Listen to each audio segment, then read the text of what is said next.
We looked briefly at the hardware components of feedback control. Let's look now at the software component of feedback control. I'm going to write some pseudocode that we can use to follow the flow of the feedback control process. The first thing that we need to do is set our desired position, also known as the target position. Now, this part in a complete robot control application we will get from the inverse kinematics. Remember that this target position is the target position of an individual joint, not the target position of the complete robot end effector. We will have at this point already converted from the target position of the end effector to the individual target positions of each joint. So this whole pseudocode applies to each joint individually. After we set our target position, the next thing that we need to do is read the current position of the joint. We read that joint position from the sensor that's integrated with the joint actuator. In the third part of this class, we'll look more closely at exactly how we do this process of reading values from sensors. But for now, we'll assume that we know how to read the joint position and we'll proceed to use it in our control. After reading the current joint position, we need to calculate the error. This is the positioning error. So error is equal to target position minus the current position.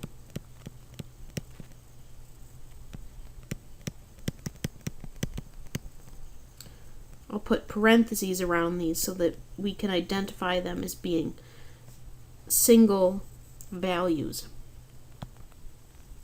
Note that the error can either be positive or negative. That's important so that we know which direction to turn the motor, whether we want to go clockwise or counterclockwise, or in the case of a prismatic joint, whether we want to go forwards or backwards. The next thing that we need to do is use this error to calculate the voltage that we will send to the motor. Here is where we need to decide what kind of feedback control we're going to do. In this video, we're talking about on-off control. So my next equation will be the equation for on-off control. Here's how on-off control works. We'll have an if-then loop. We'll say if the error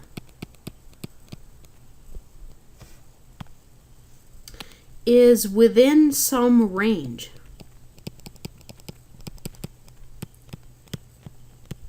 of the target position, or rather within some range around 0,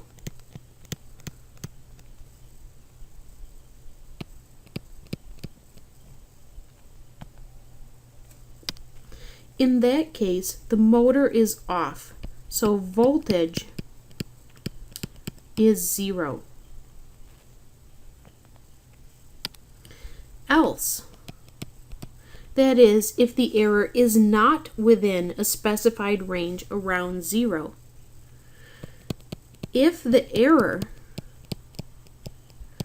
is positive,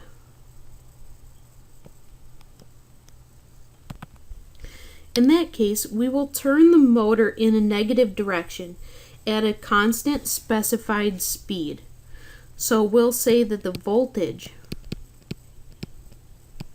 is equal to some constant value that we set, negative V. I made the voltage be negative because if the error is positive, Actually, I did this backwards. My voltage is going to have to be positive in this case. If the error is positive, that means that the target position is greater than the current position. So we need the motor to move forwards. So we'll set a positive voltage. Else,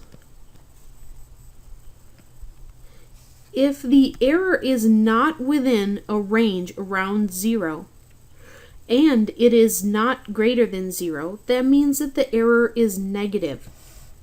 When the error is negative, that means that the current position is greater than the target position.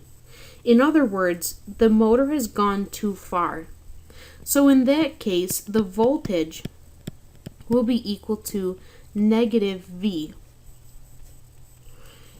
In this on-off control, we get to set the value of V, and we also get to set the value of the range around 0 for which the motor stops. Once we've calculated this voltage, we then send the voltage to the motor.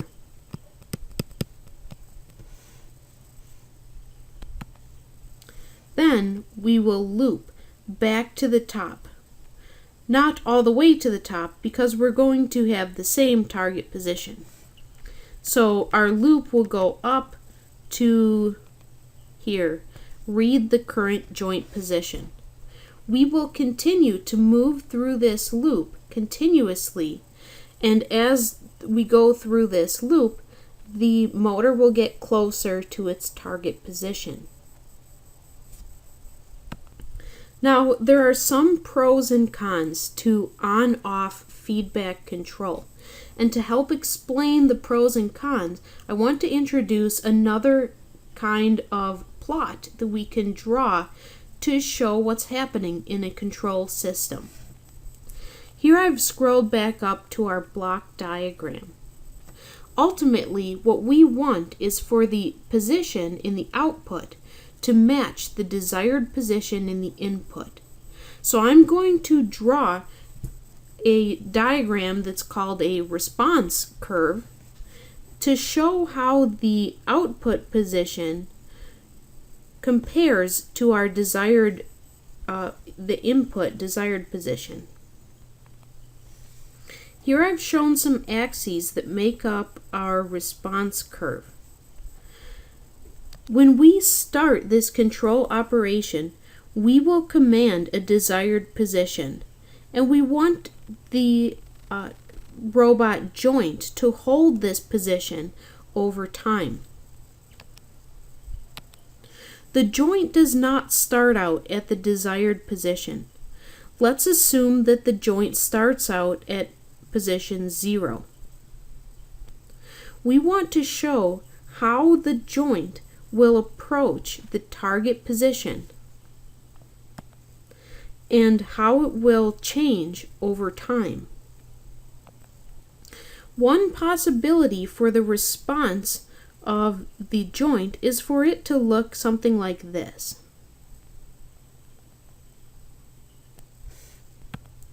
I drew that badly the first time, so I tried again. This is a response curve specifically for on-off control. And I want to point out some things about this response curve. First of all, this part of the response here has a constant slope. It has a constant slope because our joint in on-off control is moving at a constant speed as long as it's on. We don't change the speed of the motor as the motor gets closer to its target position. This is a constant speed.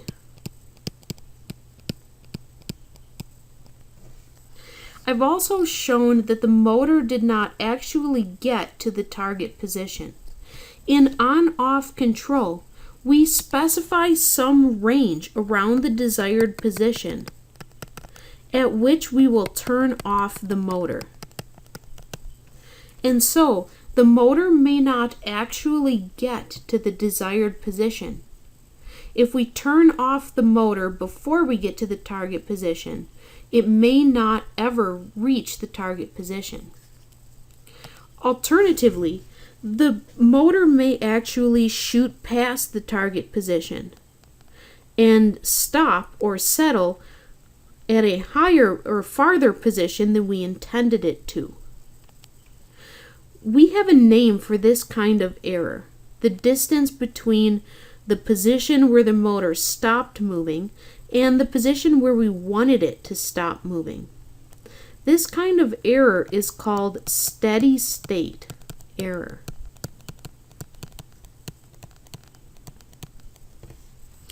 In on-off feedback control, we tend to have an amount of steady state error. The reason for this steady state error is this range of positions at which we will turn off the motor. We could decide that this range around which we will turn off the motor will be 0. In other words, we will only turn off the motor if the joint is exactly at the target position. But if we do that, we'll have a different kind of error crop up. I'll show you what that looks like. Let's suppose that we set a target position and we do not give a range around which we will turn off the motor. Instead, we specify that we will only turn off the motor if the joint is exactly at the target position. In that case, the response will look something like this. It will begin at a constant velocity, and it will continue at a constant velocity until it reaches exactly the target position. At that point, we will turn the motor off. However, the motor and its load has some inertia, and so it will not come to a stop instantly. Instead, the motor will proceed beyond the target position. As soon as the motor has gone past the target position, our on-off control will switch the motor into reverse. The motor will begin to reverse until it reaches exactly the target position. We'll then turn the motor off, but the motor once again will not stop on a dime because it has some inertia. Instead, it will go past. This might continue indefinitely, with the motor response continually oscillating. There are some other kinds of errors in this kind of response. One problem is that if this oscillation continues, we call this kind of condition instability. We would say that this system is unstable. This is, as you may imagine, a highly undesirable kind of a condition. The motor will continue to oscillate basically forever. It may be that the motor will overshoot, but maybe not forever. That's another possibility. I'll draw that kind of a response. Perhaps the motor initially goes past its target position, but when it comes back, it does not go quite as far. And so, over some time, the oscillation dies out. In that case, this response is stable. It doesn't have the problem of instability, but it does have a problem of this amount of error here between its maximum peak beyond the target position and the target position itself, and that kind of error is called overshoot.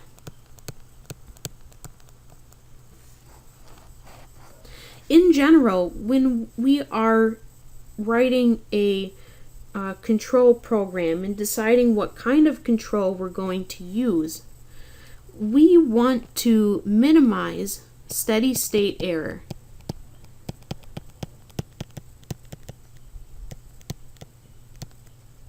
We also want to minimize overshoot. And as we saw in the past couple of examples, these things are not always compatible. Generally, if we change the control in such a way that we will reduce steady state error, we will also increase overshoot. Besides wanting to decrease steady state error and decrease overshoot, we also want to decrease the amount of time that it takes for the motor to reach the target position. The amount of time that it takes for the motor to reach the target position is called the rise time. And we would like, in general, to decrease the rise time. So our task in designing our controller, that is, deciding what kind of an equation we will use to convert the error in position to a voltage signal to the motor, is to reduce these three things. First of all, to make sure that the response is stable. Then, to reduce the steady state error, to reduce the overshoot, and to reduce the rise time. In general, these things are very difficult to achieve using on-off control. With on-off control, if we have a fairly large range of positions around which we will turn off the motor, then we will have a fairly large steady state error. However, if we reduce the range of positions around which we turn off the motor, then we will cause a greater overshoot. We'll also cause a greater overshoot if we make the voltage or velocity to the motor higher.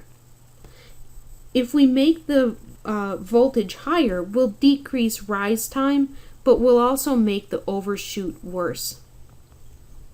And so on-off feedback control has these kinds of properties that make it desirable or undesirable. First of all, it is able to reject disturbances.